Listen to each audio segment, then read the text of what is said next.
આમ આદમી પાર્ટી ગુજરાતમાં અત્યારે ગુજરાતની જનતાની ઉમ્મીદ બની ગઈ છે. માનનીય અરવિંદ કેજરીવાલ અને કામની રાજનીતિએ આખા ગુજરાતના 7 કરોડ નાગરિકો એ અત્યારે આમ આદમી પાર્ટીની ઉમ્મીદથી જોઈ રહ્યા છે. કેટલાય સામાજિક આગેવાનો, રાજકીય આગેવાનો આમ આદમી પાર્ટીની વિચારધારા, કામની રાજનીતિની વિચારધારાથી જોડાઈ રહ્યા છે.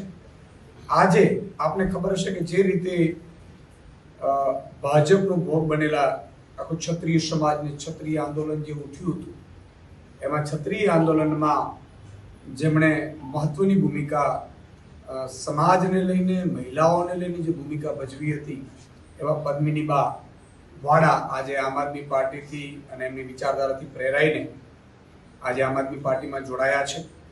હું એમને આવકારું છું. એમના મિસ્ટર પણ આજે આમ આદમી પાર્ટીમાં જોડાયા છે.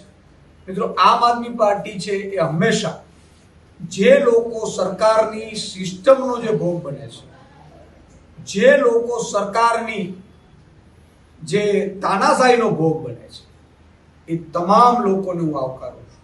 આપણે જોયું હશે કે જે રીતે 2024ની ચૂંટણી હતી, ક્ષત્રિય આંદોલન ચાલતું હતું, ત્યારે ક્ષત્રિયાણીઓને કઈ રીતે ભાજપે પોલીસ દ્વારા પકડાવીને ટીંગાટોળી કરાવડાવી હતી, એનો બદલો લેવાનો સમય આવી ગયો છે આગામી સ્થાનિક સ્વરાજ્યની ચૂંટણીમાં, જેના ભાગરૂપે આજે માનનીય પદ્મિનીબા વાળા જોડાયા છે.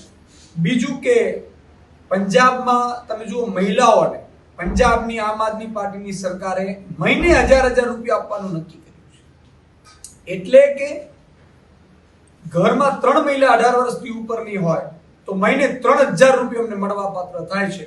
તો આ પણ એ ગુજરાતની કરોડો મહિલાઓ માટે એક ઉમ્મીદ છે, ખાસ કરીને ગરીબ, આર્થિક રીતે નબળા અને મધ્યમ વર્ગ માટે.